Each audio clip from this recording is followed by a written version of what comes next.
காலை வணக்கம். ஸோ இன்றைக்கி ட்ரேடிங் செஷன் பார்த்தீங்கன்னா நிஃப்டி க்ளோசிங் பார்த்தீங்கன்னா 211 பாயிண்ட் வந்து பார்த்தீங்கன்னா பாசிட்டிவ் க்ளோஸ் ஆகிருக்கு. இன்றைக்கி வந்து பார்த்தீங்கன்னா நல்ல ஒரு ரெக்கவரி கொடுத்துருக்கு.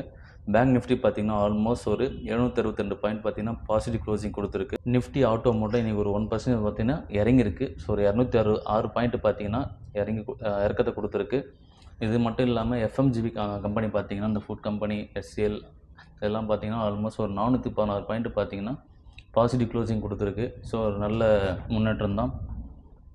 நிஃப்டி ஐடி பார்த்தீங்கன்னா பிஃபோர் ஃப்ரைடே பார்த்தீங்கன்னா ஆல்மோஸ்ட் இறக்கத்தில் இருந்துச்சு. ஸோ இன்றைக்கி ஒரு ரெக்கவரி கொடுத்துருக்கு. ஆல்மோஸ்ட் ஒரு 56 பாயிண்ட் வந்து பார்த்தீங்கன்னா பாசிட்டிவ் க்ளோஸ் ஆகிருக்கு.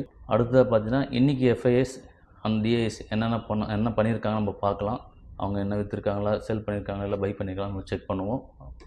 இன்றைக்கி எஃப்ஐஎஸ் பார்த்தீங்கன்னா ஆல்மோஸ்ட் ஒரு 922 கோடி வந்து பார்த்திங்கன்னா விற்றுருக்காங்க. ஸோ அதே ஆப்போசிட் பார்த்தீங்கன்னா டிஎஸ் நல்ல பையிங் ப்ரெஷர் கொடுத்துருக்காங்க. ஒரு 1666 கோடி உள்ளே போட்டிருக்காங்க. ஸோ இதனால கூட மார்க்கெட் வந்து இம்ப்ரூவ் ஆகிறதுக்கு ஒரு சான்ஸாக இருக்குது. ஸோ இதனால தான் மார்க்கெட் ஒரு 200 பாயிண்ட் இன்றைக்கி க்ளோசிங் கொடுத்துருக்கு. அடுத்ததாக பார்த்தீங்கன்னா ஒவ்வொரு பங்காக பார்க்கலாம். இன்றைக்கி வந்து என்னென்ன பங்கு இறக்கத்தை கொடுத்து நம்ம செக் பண்ணுவோம். முதலாவதாக பார்க்குற பங்கு பார்த்தீங்கன்னா டெக் மஹிந்திரா இன்றைக்கி ஆல்மோஸ்ட் ஒரு 1.44% இறக்கத்தை கொடுத்துருக்கு. இன்றைக்கி க்ளோசிங் பார்த்தீங்கன்னா 1513 ரூபா ட்ரேடிங் வந்து க்ளோஸ் கொடுத்துருக்கு.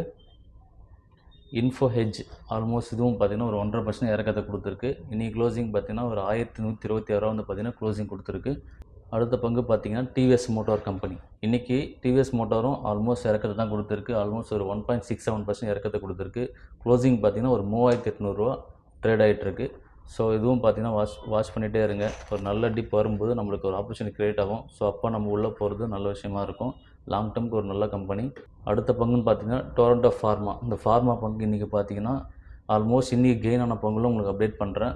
இன்றைக்கி டொரண்டோ ஃபார்மா பார்த்தீங்கன்னா ஆல்மோஸ்ட் ஒரு 4.5% பார்த்தீங்கன்னா நல்லா ஒரு பாசிட்டிவ் க்ளோசிங் கொடுத்துருக்கு. ஆல்மோஸ்ட் இன்றைக்கி ட்ரேடிங் செஷன் பார்த்தீங்கன்னா 4255 ரூபா ட்ரேடிங் கொடுத்துருக்கு. க்ளோசிங் பார்த்தீங்கன்னா இந்த 4255 ரூபா க்ளோஸ் பண்ணியிருக்கு. அடுத்த பங்குன்னு பார்த்தீங்கன்னா அதானி க்ரீன் எனர்ஜி. ஸோ இன்றைக்கி அதானி க்ரீன் எனர்ஜி பார்த்தீங்கன்னா ஆல்மோஸ்ட் ஒரு 4.5% பார்த்தீங்கன்னா இன்க்ரீஸ் ஆகிருக்கு. இன்றைக்கி க்ளோசிங் பார்த்தீங்கன்னா 991 ரூபா பார்த்தீங்கன்னா ட்ரேடிங் ஆகிட்டுருக்கு. பிஃபோர் வீக் பார்த்தீங்கன்னா இது 900 கீழே போச்சு. ஒரு நல்ல ஒரு ஆப்பர்ச்சுனிட்டியாக நான் பார்த்தேன். ஸோ அந்த டைம் நான் வாட்ச் லிஸ்ட்டில் போட்டு அதையும் நான் ஒரு குறிப்பிட்ட குவான்டிட்டி மட்டும் கொஞ்சமான குவான்டிட்டி மட்டும் நான் பை பண்ணி வச்சுருக்கேன். JSW energy. ஸோ இந்த பங்கு பார்த்தீங்கன்னா நான் பிஃபோர் வீக்கு பார்க்கும்போது 440 வரையும் ஆல்மோஸ்ட் டிப் போயிட்டு இன்றைக்கி ட்ரேடிங் பார்த்தீங்கன்னா ஆல்மோஸ்ட் ஒரு 490 வரையும் ரீச் ஆகிருக்கு. நல்ல ஒரு இம்ப்ரூவ்மெண்ட் கொடுத்துருக்கு. ஆல்மோஸ்ட் ஒரு 3% பார்த்தீங்கன்னா இன்க்ரீஸ் ஆகிருக்கு. ஸோ இந்த பங்கு நான் வாட்ச் பண்ணி என்னோடய வாட்ச் லிஸ்ட்டை சேர்த்து நான் இதையும் நான் கன்சிடர் பண்ணியிருக்கேன். பட் இது குறிப்பிட்ட குவான்டிட்டி மட்டும் நான் கன்சிடர் பண்ணி வச்சுருக்கேன். ஸோ நல்ல ஒரு டிப்லேருந்து அகைன் பார்த்தீங்கன்னா இப்போது பிக் போயிட்டுருக்கு. ஸோ இதையும் வாட்ச் பண்ணிகிட்டே இருங்க. நல்ல பங்கு இதுவும். அடுத்த பங்கு பார்த்தீங்கன்னா சீமென்ஸ் வந்து பார்த்திங்கன்னா ஒரு நல்ல ரெக்கவரி கொடுத்து அகைன் மேலே போயிருக்கு. ஒரு டிப் வந்து அகைன் வந்து மேலே வந்திருக்கு. ஸோ இந்த பங்கு வாட்ச் பண்ணுங்கள். நான் ஆல்மோஸ்ட் பிஃபோர் வீடியோலாம் சொல்லியிருக்கேன். சீமென்ஸும் அந்த எனர்ஜி இந்தியாவும் நான் சொல்லியிருந்தேன். ஸோ ரெண்டு பங்குமே பார்த்தீங்கன்னா அப் அண்ட் டவுன் வந்துட்டு போயிட்டுருக்கு. ஸோ நல்ல ஒரு வேல்யூவில் பை பண்ணுங்கள். கண்டிப்பாக நல்ல ப்ராஃபிட் எடுக்கலாம். அடுத்த பங்கு பார்த்தீங்கன்னா கனரா பேங்க். இன்றைக்கி கனரா பேங்க் ஆல்மோஸ்ட் ஒரு 3% வந்து பார்த்தீங்கன்னா பாசிட்டிவாக க்ளோஸ் ஆகிருக்கு. ஆல்மோஸ்ட் 146 வரையும் ட்ரேட் ஆகிட்டுருக்கு. ஸோ இந்த பங்கு வாட்ச் பண்ணிகிட்டே இருங்க. ஸோ இதெல்லாம் ஒரு ஷார்ட் டேர்முக்கு வேணும்னா பை பண்ணி வச்சுக்கோங்க. ஒரு நல்ல ப்ராஃபிட் வரும்போது விற்றுட்டு வெளியே வந்துடுங்க. அடுத்த பங்கு பார்த்தீங்கன்னா ஃபார்மாவில் நாட்கோ ஃபார்மா. ஸோ இன்றைக்கி வந்து பார்த்திங்கன்னா ஏன் இன்க்ரீஸ் ஆச்சுன்னு பார்த்தா இன்றைக்கி எல்லாருமே இன்ட்ராடே உள்ளே போயிருக்காங்க. ஸோ ஆல்மோஸ்ட் ஒரு 10% வரையும் போயிட்டு அகைன் வந்து பார்த்தீங்கன்னா க்ளோசிங் ஒரு 7% வரையும் வந்திருக்கு. லாஸ்ட் ட்ரேடிங் செஷன் பார்த்தீங்கன்னா 881 ரூபா வரையும் இது க்ளோசிங் கொடுத்துருக்கு இன்றைக்கி. ஸோ இது பார்த்தீங்கன்னா நீங்கள் எந்த நியூஸும் கிடையாது. ஸோ இன்றைக்கி பண்ண விஷயம் எல்லாமே பார்த்தீங்கன்னா இன்ட்ராடே மூலமாக தான் இன்றைக்கி இன்க்ரீஸ் ஆகிருக்கு. ஸோ நாளைக்கு கண்டிப்பாக இறங்கிறதுக்கான வாய்ப்பு அதிகம். வாட்ச் பண்ணிகிட்டே இருங்க. ஒரு நல்ல ரேஞ்ச் வரும்போது கம்பல்சரி இதையும் கன்சிடர் பண்ணுங்கள். அடுத்த பங்கு பார்த்தீங்கன்னா விப்ரோ. நான் விப்ரோவும் வாட்ச் பண்ணிட்டு தான் இருக்கேன்.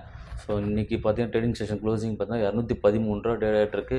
இது எல்லாருமே பை பண்ணிகிட்டு இருந்தாங்க. பையிங் ப்ரெஷர் அதிகமாக இருந்துச்சு. ஸோ இதையும் வாட்ச் பண்ணுங்கள். இந்த ரேஞ்சை நீங்கள் கன்சிடர் பண்ணலாம். ஸோ உங்களுக்கு பிடிச்சிருந்தா கண்டிப்பாக கன்சிடர் பண்ணுங்கள். ஸோ நல்ல வேல்யூ தான் இதுவும். இந்த வீடியோ போகிறது மெயின் ரீசன் பார்த்தீங்கன்னா எல்லாருக்கும் ஒரு புரிதல் வேணும். ஸோ எல்லா பங்கும் நம்ம பை பண்ணக்கூடாது. நம்மளுக்கு ஆப்பர்ச்சுனிட்டி க்ரியேட் ஆகும்போது அந்த பங்கு மட்டும் கரெக்டாக தேர்வு செஞ்சு கரெக்டான ஒரு கெயின் நம்ம பார்க்க தான் இந்த வீடியோவை நான் உங்களுக்கு க்ரியேட் பண்ணுறேன். ஸோ எனக்கு தெரிஞ்ச பேசிக் விஷயத்தை வச்சு நான் பண்ணிகிட்ருக்கேன்.